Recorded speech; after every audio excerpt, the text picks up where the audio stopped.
Hello दोस्तों, कैसे आप सभी लोग। आप सभी का एक बार फिर से एसकेसी डिफेंस एकेडमी के यूट्यूब चैनल पे स्वागत है। और दोस्तों, आज अपनी हिंदी की सेकंड क्लास रहने वाली है। कल अपनी एक क्लास हो चुकी है। अगर आपने उस क्लास को अभी तक नहीं लिया है तो उस क्लास को कंप्लीट कीजिए, फिर इस क्लास को देखिए, क्योंकि उस क्लास के अंदर अपने टॉपिक की स्टार्टिंग है। और अगर आप टॉपिक को बीच से देखेंगे तो आप बोलेंगे सर हमें समझ में नहीं आया, हम किसी और से पढ़ेंगे। तो स्टार्टिंग से पढ़ना आप लोग स्टार्ट कीजिए, आपको जरूर समझ में आएगा। बहुत ही बेसिक से और आसान भाषा में आपको समझाया गया है। जो अपनी लोकल लैंग्वेज है उसके अंदर आपको हिंदी का जो वर्णमाला टॉपिक है उसके अंदर स्वर को आधा करवा दिया था कल मैंने। बेसिक बेसिक हो चुका है। अभी हम स्वर और व्यंजन के टाइप के बारे में पढ़ने वाले हैं आज की क्लास के अंदर। अपनी आज की सेकंड क्लास है, तो अपने सभी दोस्तों के साथ एक बार क्लास को शेयर कर दीजिए ताकि वे भी इस क्लास का बेनिफिट ले सके। और दोस्तों, अगर आपने अपडेट्स के लिए अपने टेलीग्राम चैनल को ज्वाइन नहीं किया है अभी तक तो टेलीग्राम चैनल को जरूर से ज्वाइन कीजिए। टेलीग्राम चैनल का लिंक आपको डिस्क्रिप्शन बॉक्स में मिल जाएगा। तो कल हम लोगों ने कहां तक पढ़ लिया था, एक बार सभी लोग रिवाइज करेंगे। कल हम लोगों ने पढ़ा था कि वर्ण के प्रकार, स्वर के जो प्रकार है वो किस आधार पे पढ़े थे। ह्रस्व स्वर, दीर्घ स्वर के आधार पे पढ़ लिए थे। और एक मैंने आपको बताया था अयोग हुआ है, वो छोड़ दीजिए। दीर्घ और ह्रस्व स्वर के बारे में हम लोगों ने कल पढ़ा था। आज की क्लास के अंदर हम उससे आगे का कंटिन्यू करेंगे। तो टॉपिक तो अपना वही है, वर्णमाला। वर्णमाला के अंदर भी हम लोग क्या पढ़ रहे हैं, स्वर। वर्णमाला के अंदर हम क्या पढ़ रहे हैं, स्वर। तो आज हम पढ़ेंगे स्वर के प्रकार। तो स्वर जो है उसे जीभ या जीवहा, जीभ या जीवहा के आधार पर स्वर के प्रकार, आधार पर स्वर के प्रकार।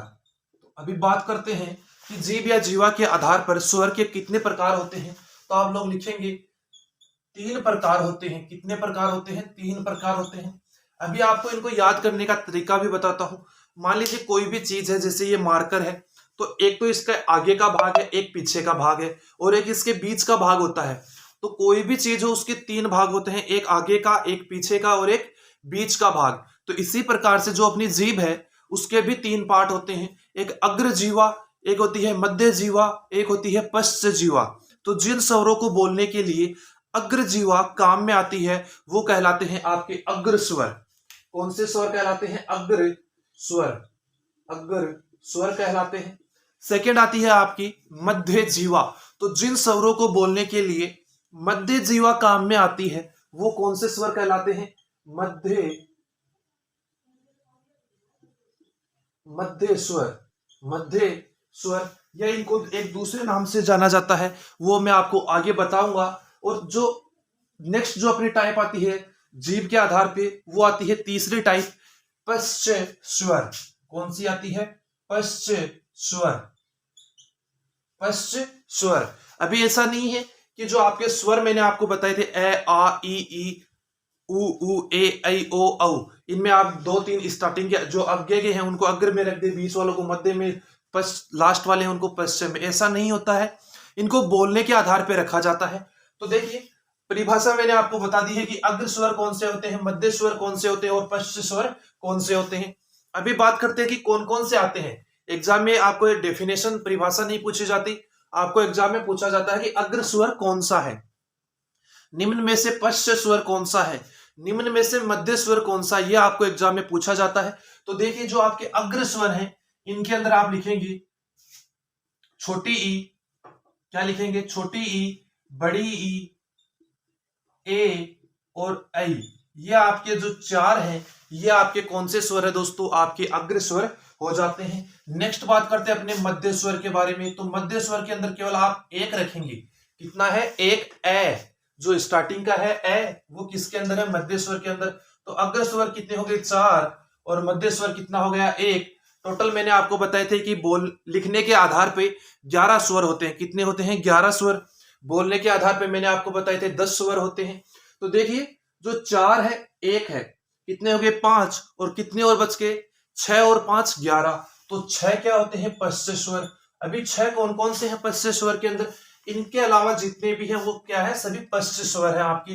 तो ए आ गया, आ लिख दिया, ई और बड़ी ई यहां पे आ गई। आगे आता है ऊ, छोटा ऊ और बड़ा ऊ। ए और ऐ यहां पे आ गए।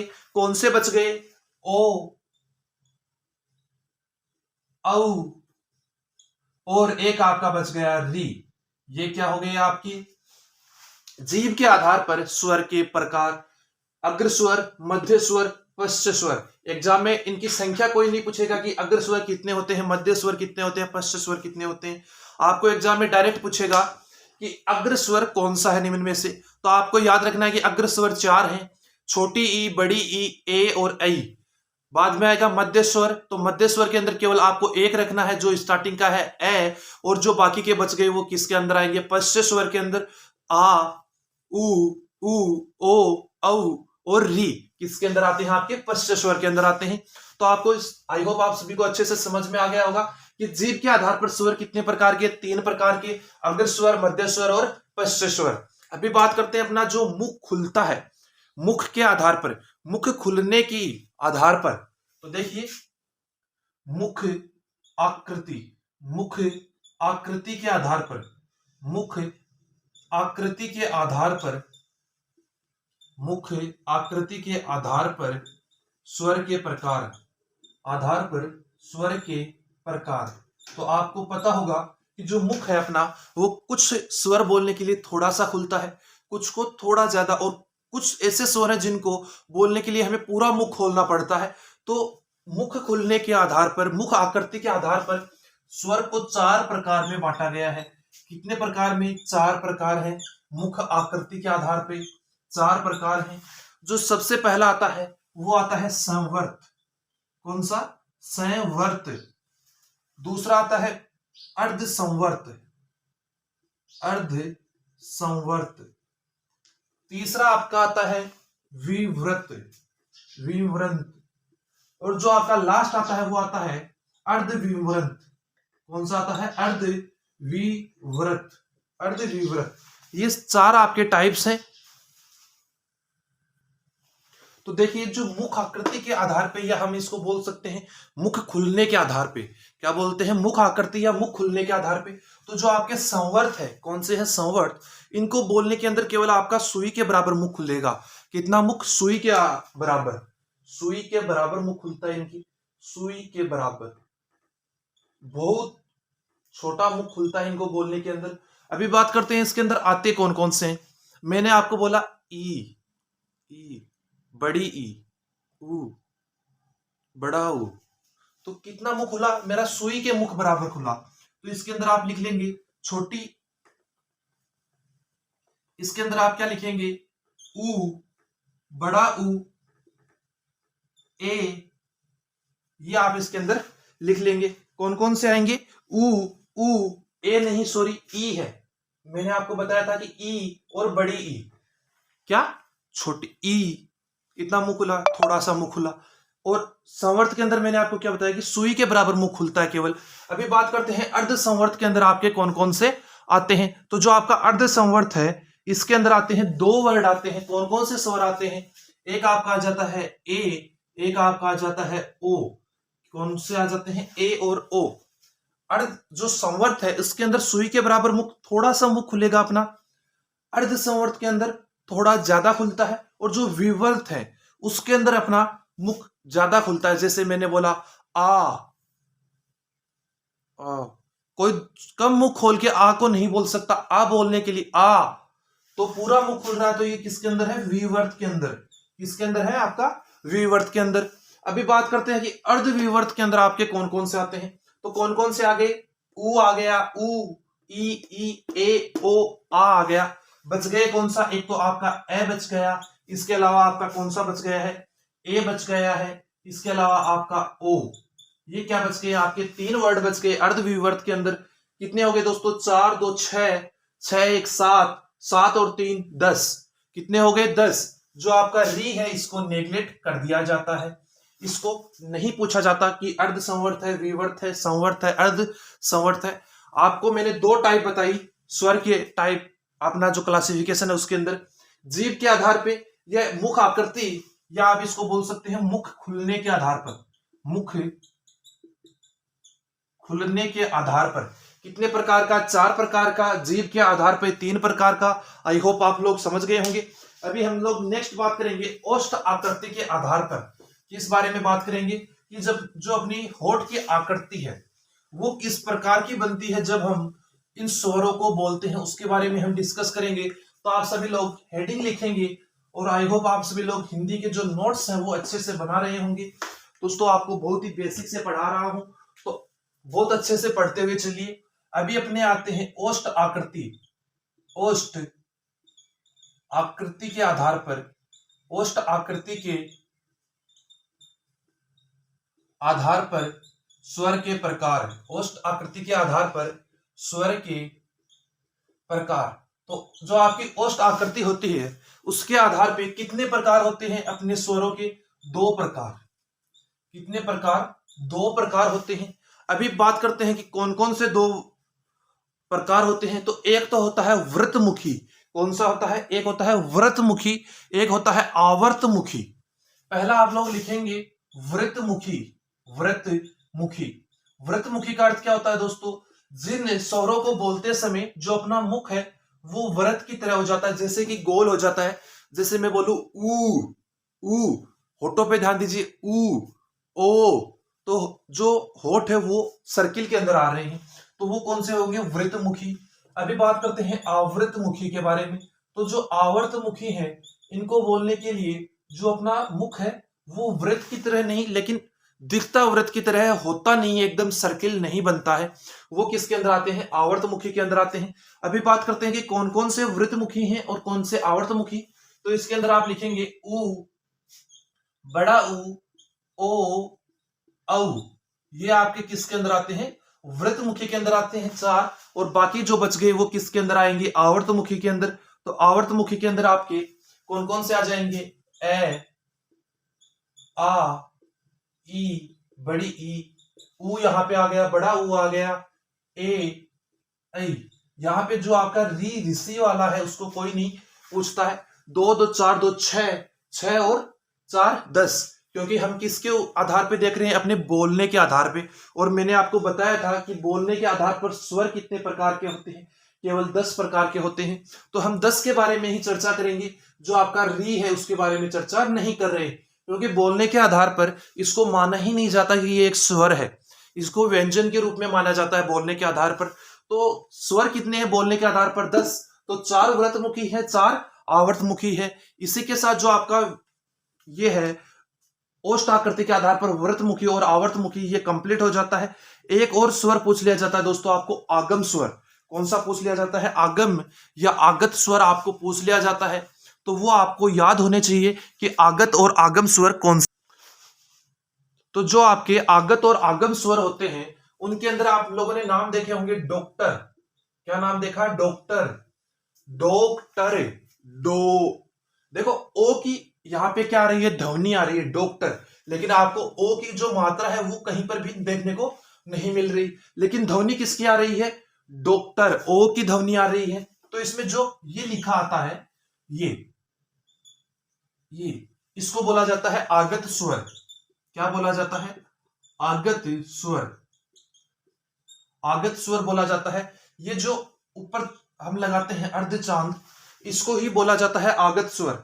एक लगता है ऐसे, ये वाला नहीं, केवल इतना ही, डॉक्टर, टॉफी, या आप इसके क्या ले सकते हैं? एग्जाम्पल ले सकते हैं। ओके, आई होप आप सभी लोग अच्छे से समझ गए होंगे। नेक्स्ट अपना जो स्वर है वो कंप्लीट हो जाता है। और अभी हम लोग डिस्कस करेंगे जो अपना व्यंजन है। वर्णमाला का जो सेकंड पार्ट है और इंपॉर्टेंट है और बहुत ही लंबा पार्ट है, उसके बारे में हम लोग बात करेंगे। उसके अंदर हम सबसे पहले देखेंगे व्यंजन, कि व्यंजन कितने होते हैं। तो आप सभी को पता होगा कि जो व्यंजनों की संख्या है वो टोटल होती है 33। कितनी होती है? 33। क्या पढ़ना है हमें? व्यंजन। क्या पढ़ना है? व्यंजन। और इंग्लिश के अंदर बात करूं तो कॉन्सोनेंट। क्या होता है? कॉन्सोनेंट। व्यंजन। व्यंजन कैसे स्टार्ट होके चलते हैं और कहां तक चलते हैं ये आप मुझे कमेंट में बताएंगे। और कुल व्यंजनों की संख्या भी एग्जाम में पूछी गई है। एसएससी जीडी का तो ये फेवरेट क्वेश्चन है कि कुल व्यंजन कितने हैं। तो कुल व्यंजन है 33। कितने व्यंजन है? कुल 33 व्यंजन है। अभी बात करते हैं कि कौन कौन से व्यंजन है। तो सबसे पहले आप लिखेंगे क, इसके आगे आप लगा लीजिए क वर्ग। क वर्ग, च वर्ग,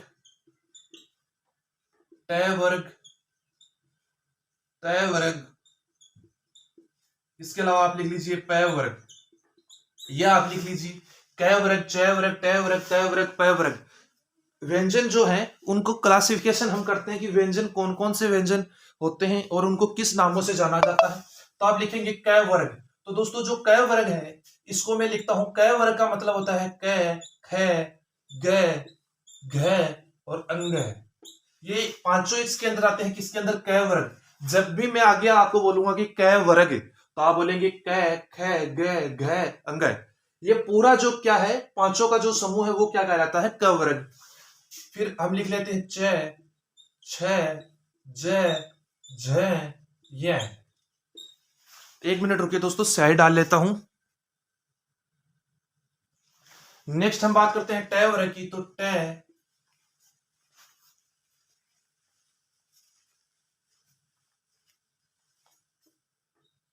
ठ, ड, ढ और य। त वर्ग की बात करें तो त, थ, द, ध, न। प वर्ग की बात करें तो प, फ, ब, भ और म। ये आपके क्या हो गए? क वर्ग, च वर्ग, ट वर्ग, त वर्ग, प वर्ग। और इसके अंदर जो आप है, इसको एक नंबर, इसको सेकेंड नंबर, इसको थर्ड नंबर, इसको फोर्थ और इसको फिफ्थ, ये नंबर दे लीजिए। ऐसे तो क्या है? वर्ग। और ऐसे क्या है? एक नंबर के अंदर ये आएंगे क, छ, ट, त, प। किसके अंदर आएंगे? एक अगर मैं आपको बोलूं एक, तो आप बोलेंगे हिंदी के अंदर क, छ, ट, त, प। सेकंड बोलूं तो आप बोलेंगे ख, छ, ठ, थ, फ। तीन नंबर बोलूं तो आप बोलोगे ग, ज, ड, द, ब। चार नंबर बोलो तो आप बोलोगे घ, झ, ढ, ध, भ। इस प्रकार से आप बोलोगे पांचवा वर्ग। क्योंकि इस प्रकार से भी हम इनको पढ़ेंगे और ऐसे भी हम पढ़ने वाले हैं। आपको पढ़ने के अंदर आसानी होगी, इसलिए आप इन नंबरों को भी ध्यान में रखिए साथ साथ कि क वर्ग ऐसा है च, ट, त, प। एक, दो, तीन, चार और पांच नंबर। ओके, अभी बात करते हैं कि जो ये है क्या है? पांच है। एक, दो, तीन, चार, पांच। इनको बोला जाता है स्पर्शी व्यंजन। क्या बोला जाता है? स्पर्शी व्यंजन। क्या बोला जाता है? स्पर्शी व्यंजन इनको बोला जाता है कि इनको बोलते समय अपने होठ स्पर्श करते हैं, जैसे क, ख, ग, घ, ढ। जो अपनी जीवा है वो किसको? ओष्ठ को टच कर रही है, तो इनको क्या बोला जाता है? स्पर्शी व्यंजन। स्पर्श होता है, स्पर्शी व्यंजनों के अंदर क्या होता है? स्पर्श होता है। तो ये तो हो गए आपके स्पर्शी व्यंजन। अभी नेक्स्ट कौन सा आता है? ये, र, ल और व।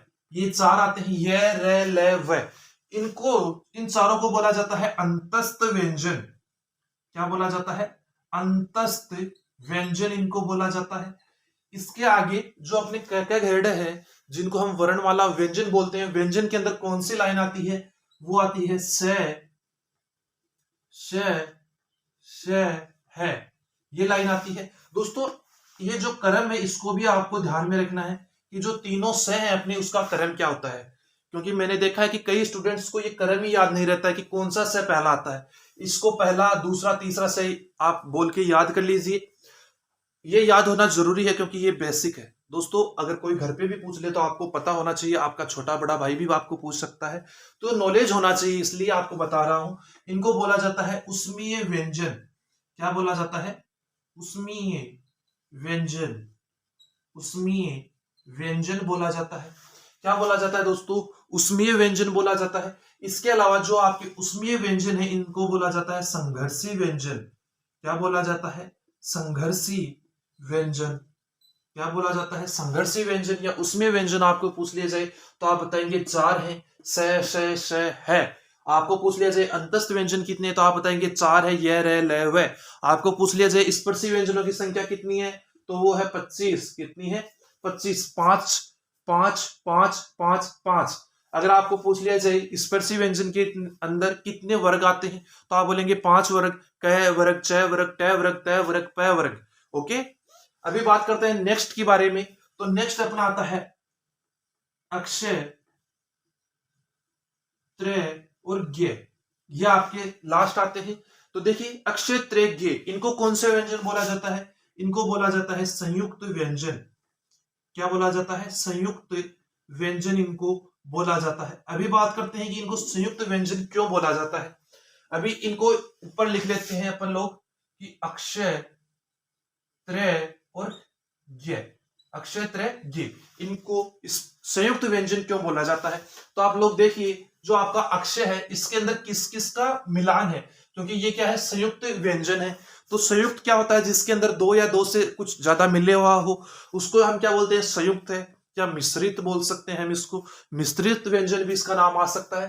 तो देखिए इसके अंदर मिला हुआ है क आधा आएगा, श पूरा है, क आधा, और जो दूसरा श आता है आपका वो पूरा आता है। जो त्रय है उसके अंदर तय आधा, और जो आपका र है वो कितना आता है, पूरा आता है।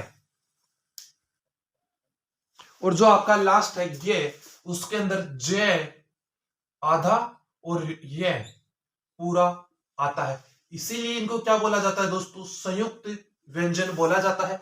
आपके एग्जाम में इनका जो वर्ण विच्छेद है वो भी पूछ सकता है। तो वर्ण विच्छेद आपको अच्छे से तैयार करना है, तीन ही तो आपको याद करने हैं। अभी एक बार फिर से रिपीट कर देता हूं, स्पर्शी व्यंजन क वर्ग, च वर्ग, ट वर्ग, त वर्ग, प वर्ग, पांचों क्या है 25 आपके स्पर्शी व्यंजन है, 4 आपके अंतस्थ व्यंजन है, 4 ही आपके क्या है उसमें व्यंजन है जिनको संघर्षी व्यंजन बोला जाता है, और 3 आपके क्या है संयुक्त व्यंजन है। और दोस्तों आपको एक नाम और मिलता है श्रेय, यह आपको जरूर देखने को मिलता है।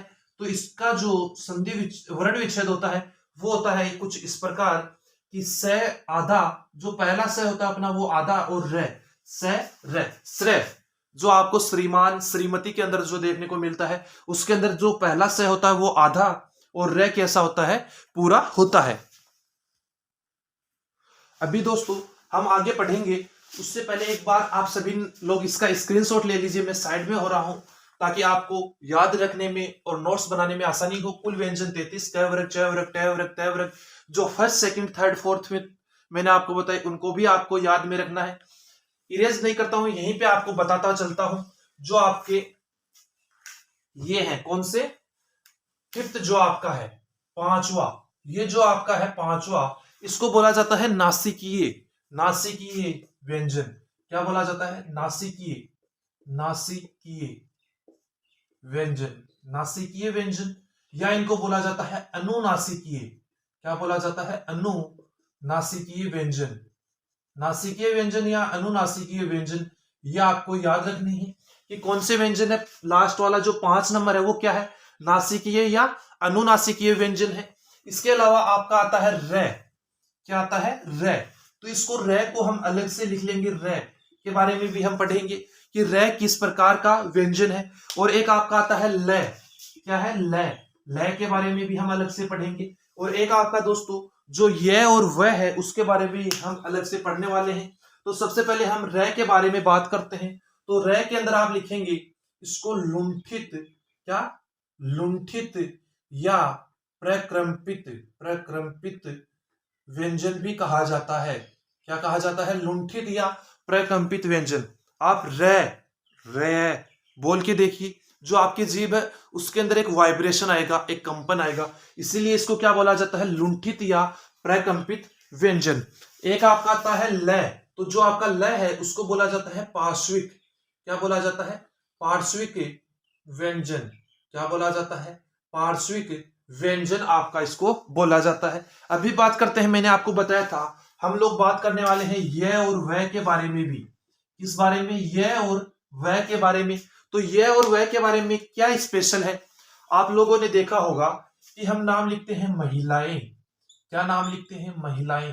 तो कहीं पर तो आपको जो महिलाएं नाम है वो इस प्रकार से लिखा हुआ मिलता है, कहीं पर आपको जो महिलाएं नाम है वो कैसे मिलता है, महिलाएं, इस प्रकार से मिलता है। दोनों प्रकार से आपने ये नाम जरूर देखा होगा। इसके अलावा और भी नाम है वो भी मैं आपको बताता हूं।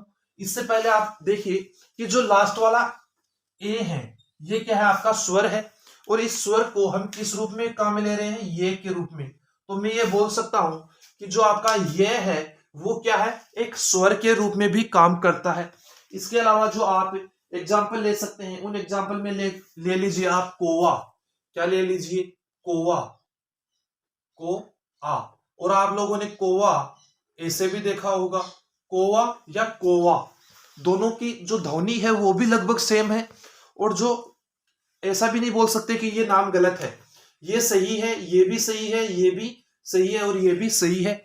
तो आप देख रहे हैं कि जो ए की जगह व और ए की जगह ये काम में ले रहे हैं, तो स्वर के स्थान पे हम व्यंजन भी काम में ले रहे हैं। तो जो आपकी ये और व है, इनको बोला जाता है अर्ध स्वर, अर्ध।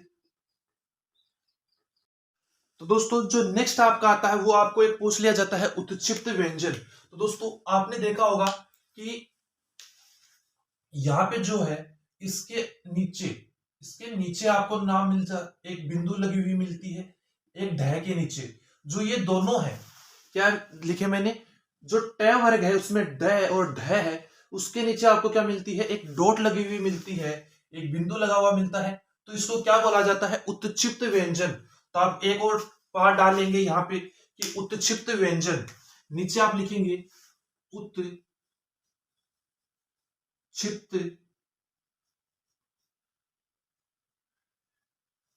उत्क्षिप्त व्यंजन। तो उत्क्षिप्त व्यंजन के अंदर कौन कौन से आ जाते हैं आपके, उत्क्षिप्त व्यंजन के अंदर दो आते हैं, एक तो ये और एक ये भी आपके एग्जाम में पूछ लिए जाते हैं। और दोस्तों इसके अलावा आप लोगों ने ये जरूर देखे होंगे, क के नीचे लगा हुआ,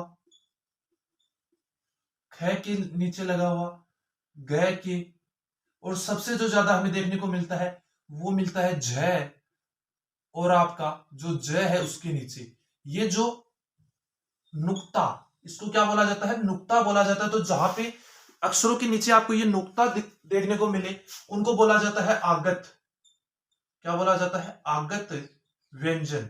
क्या बोला जाता है, आगत व्यंजन। जो ये आगत व्यंजन है दोस्तों, ये अरबी, फारसी और उर्दू के अंदर ज्यादा काम में लिए जाते हैं, अपने हिंदी में इनका कोई काम नहीं है। लेकिन अगर एग्जामिनर पूछ ले तो आप बोल सकते हैं कि सर ने हमें पढ़ाया था। ओके, अभी मैं इरेज करता हूं और जो अपने व्यंजन के क्लासिफिकेशन है वो और आगे बढ़ाते हैं।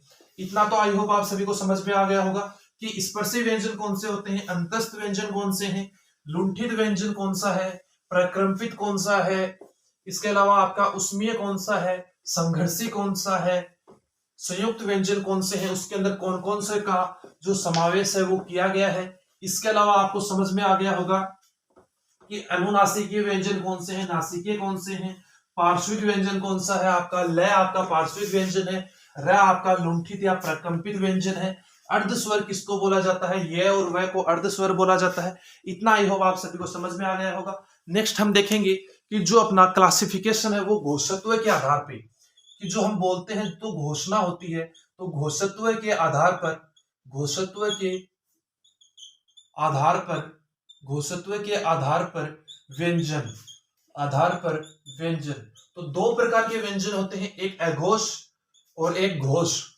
घोष और अघोष। तो सबसे पहले आप लिखिए अघोष, पहला टाइप है आपका अघोष और दूसरा टाइप है आपका घोष। और जो आपका दोस्तों घोष है वो आपको कहीं कहीं पे देखने को सघोष भी मिलेगा, सघोष, दोनों एक ही चीज है, घोष और सघोष, क्योंकि दोनों में घोष तो होना है, जो अपनी आवाज है उसके अंदर घोषणा होगी, क्या होगी, घोषणा। तो ये घोष या सघोष और अघोष, अघोष। अभी बात करते हैं कि इसके अंदर कौन कौन से आते हैं। तो अभी मैंने क्लास के अंदर आपको बताया था कि क वर्ग, च वर्ग, ट वर्ग, और फिर मैंने आपको बताए थे 1 2 3 4 5, इस प्रकार से मैंने आपको बताए थे। तो देखिए जो आपका अघोष है इसके अंदर आप फर्स्ट और सेकंड को ले लीजिए। किसको लेना है आपको, फर्स्ट और सेकंड को ले लेना है। मैंने आपको बताया था कि आपको याद होने चाहिए कि फर्स्ट के अंदर कौन से आते हैं, क च ट त प आपके किसके अंदर आते हैं, फर्स्ट के अंदर आते हैं। इसी प्रकार से आपको याद होना चाहिए। नेक्स्ट हम देखते हैं कि जो आपका घोष या सघोष है इसके अंदर कौन कौन से आते हैं। तो इसके अंदर जो बच गए वो सभी आएंगे, 3 4 और 5, ये किसके अंदर आते हैं, आपके घोष या सघोष के अंदर आते हैं। तो दोस्तों ये तो केवल बात हो गई किसकी, स्पर्शी व्यंजनों की। ये याद रखने का आसान तरीका है, वरना मैं आपको लिख के देता क च ट त प, फिर सेकंड वाले लिखता ख छ, इस प्रकार से लिखता। उससे आसान है कि आप first second third fourth fifth 12 345 आप इसको याद रख सकते हैं, 12 345। घोषत्व के आधार पर क्या दो टाइप है, अघोष और घोष, 12 345। ओके, 12 345। अभी बात कर लेते हैं अपनी स्पर्शी व्यंजनों की। कौन से व्यंजनों की बात की हम लोगों ने? स्पर्शी व्यंजनों की। इसके अलावा आपने बच गए अंतस्थ, बच गए संघर्षी व्यंजन, बच गए। तो वो कौन से के अंदर आते हैं? घोषत्व के, अघोषत्व के आधार पे। तो देखिए जो आपकी ये र ल व ये आते हैं, ये किसके आधार पे आते हैं? आपके घोषत्व के आधार पे आते हैं। नेक्स्ट हम बात करते हैं कि अघोष के अंदर कौन से आते हैं। तो अघोष के अंदर आप लिख लीजिए स और स, और एक आपका जो है उसको हम किस और ले आएंगे? घोष की तरफ ले आएंगे, क्योंकि ये किसके अंदर आता है दोस्तों? घोष वाले वर्डों के अंदर आता है। तो दोस्तों हो गया आपका घोषत्व के आधार पे दो प्रकार हो गए, अघोष और घोष। अघोष के अंदर कौन कौन से है? फर्स्ट और सेकंड। इसके अलावा स तीनों स आ गए। है किसके अंदर चला गया? आपका घोष, घोष के अंदर चला गया। इसके अलावा इसमें कौन कौन से हैं? ये रे ल व और 3 4 5। ये आपको याद होने चाहिए, याद भी नहीं है तो आप देख सकते हैं कि कौन सा 3 4 5 है हिंदी के अंदर, वो मैंने आपको क्लास के अंदर बता दिया। अगर आपको समझ में नहीं आया था और आपने ध्यान नहीं दिया था अगर क्लास के अंदर, तो आप क्लास को रिवाइंड कीजिए और पीछे जाके देखिए कि मैंने आपको बता दिया है कि कौन सा 2 3 4 5 है।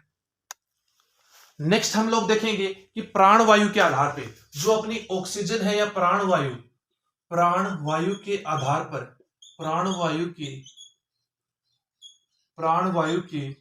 आधार पर व्यंजन, प्राण वायु के आधार पर व्यंजन कितने प्रकार के होते हैं दोस्तों? 2 प्रकार के होते हैं, जिनको बोलने में प्राण थोड़े से निकले, प्राण यानी थोड़ा प्राण निकला, जिसको हम बोल देंगे अल्प प्राण। क्या बोल देंगे? अल्प प्राण। जिसको बोलने में कम प्राण निकले वो कौन से हो जाएंगे? अल्प प्राण व्यंजन। जिनको बोलने के अंदर अपनी ज्यादा प्राण निकले, क्या निकले? ज्यादा प्राण निकले, उनको हम क्या बोलेंगे? महाप्राण। क्या बोलेंगे? महाप्राण। जिनको बोलने में ज्यादा जोर है वो होंगे महाप्राण। जिनको कम बोलने में जोर कम आए या अपना जी नहीं निकले, प्राण नहीं निकले, उनको क्या बोलते हैं? अल्प प्राण बोलते हैं। तो अभी देखते हैं कि अल्प प्राण में कौन कौन से आते हैं। तो आप लोग लिखेंगे अल्प प्राण में फर्स्ट, इसके अलावा एक छोड़ दीजिए थर्ड, फिर एक छोड़ दीजिए फिफ्थ, 1 3 5 किसके अंदर आ गए? अल्प प्राण के अंदर आ गए। महाप्राण के अंदर क्या आएगा? 2 4, क्या आएगा? 2 और 4। अभी दोस्तों इसको आप याद कैसे कर सकते हैं? दोनों इसीलिए मैंने आपके साथ में लिखे हैं, घोषत्व और प्राणवायु के आधार पे। तो देखिए इसके अंदर भी क्या आ रहा है? ए आ रहा है, और इसके अंदर भी क्या आ रहा है? ए आ रहा है। तो जहां पे ए आएगा व्यंजन के अंदर, वहां पे फर्स्ट से आपको शुरुआत करनी है। देख लीजिए ए आ रहा है तो कहां से शुरुआत की? फर्स्ट के अंदर। आप जो घोषत्व वाला है उसके अंदर आप कंटिन्यू कर दीजिए 1 2, ठीक है, फिर 3 4 5। और जो आपका प्राणवायु के आधार पर है अल्प प्राण और महाप्राण 2 टाइप, उसके अंदर आप क्या करेंगे? लाइन से तो आपने लिख दिया, अभी एक छोड़ के एक लिख दीजिए। 1 लिख दिया, 3 लिख दिया, 5 लिख दिया, और जो बच गया 2 और 4 वो किसके अंदर लिख दिया आप लोगों ने? महाप्राण के अंदर। तो आई होप आपको समझ में आ गया होगा। अभी ये तो बात होगी किसकी? अपनी स्पर्शी व्यंजनों की। अभी बात करते हैं आपके जो अन्य व्यंजन बच गए, उसमें ये संघर्षीय व्यंजन बच गए, वो कौन से में आएंगे? तो आप लोग लिखेंगे जो आपका अल्प प्राण है इसके अंदर आएंगे ये रे ल व, ये रे ल व, ये किसके अंदर आते हैं? आपके अल्प प्राण के अंतर्गत आते हैं। और जो आपका महाप्राण है उसके अंदर आएंगे श तीसरा और है। अभी आप बोलेंगे सर आपने है को तो घोष और अघोष में तो अलग कर दिया था, लेकिन दोस्तों जो आपका महाप्राण है उसके अंदर ये साथ में ही रहता है। इसको बोलने में आप बोलिए है, देखो जोर पड़ता है यहाँ पे, तो जहां पे जोर पड़ता है वो किसके अंतर्गत आता है? महाप्राण के अंतर्गत आता है। 2 टाइप हो गए, घोषत्व के आधार पे, प्राणवायु के आधार पे। जो अपना तीसरा टाइप है वो आता है उच्चारण स्थान के आधार पे, कि किसको कहां से बोला जाता है। मूर्धा से किसको बोला जाता है, तालव्य से किसको बोला जाता है, जीवा से, ओष्ठ से, दंतव्य व्यंजनों के बारे में आपने सुना होगा, उन्हीं के बारे में हम डिस्कस करेंगे। तो एक बार देखो मैं इसको इरेज कर देता हूं।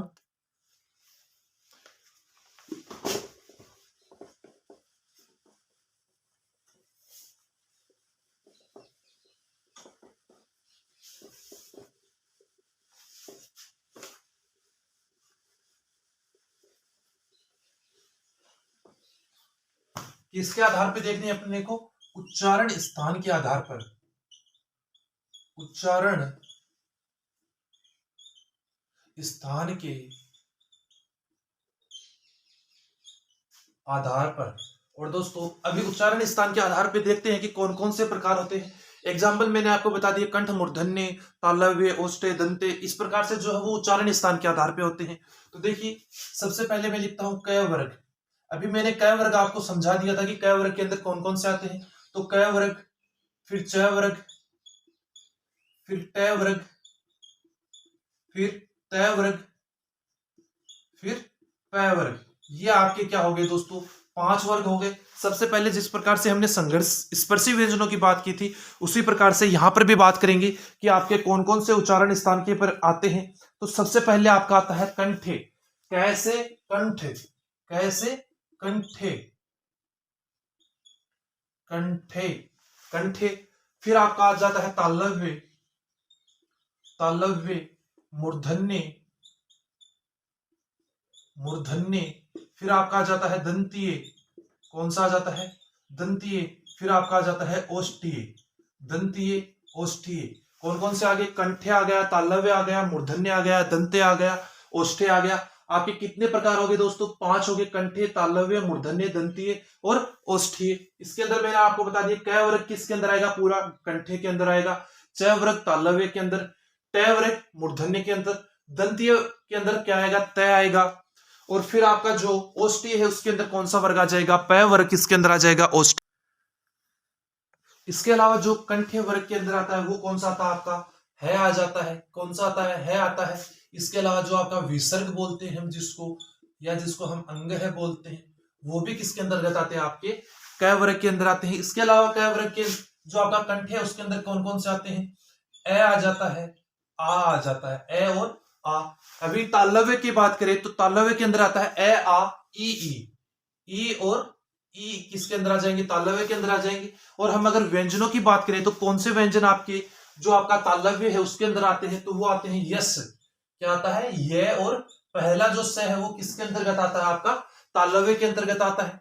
नेक्स्ट बात करते हैं जो आपका मूर्धन्य है, ट वर्ग इसके अंदर आता है। इसके अलावा ट वर्ग के अलावा कौन कौन आते हैं इसके अंदर? तो ट वर्ग के अलावा आप एक तो लिख लीजिए रे, ऋषि वाला रे लिख लीजिए। फिर आप एक ये दोनों तो साथ में ही रहेंगे हमेशा, क्योंकि दोनों का जो उच्चारण है वो क्या होता है? एक जैसा ही होता है, एक समान होता है ध्वनि के अंदर। तो दोनों को हम कहां पे रखेंगे? मूर्धन्य के अंदर रख लेते हैं। इसके अलावा रे आ गया। फिर आपका जो स है, दूसरा स, देखो पहला स किसके अंदर आ गया? तालव्य के अंदर। आसानी से समझिए, पहला कहां पे लिखा हम लोगों ने? जो पहले आ रहा है उसके अंदर पहला लिख दिया, सेकंड आ रहा है उसके अंदर तीसरा जो दूसरा है वो लिख दिया स।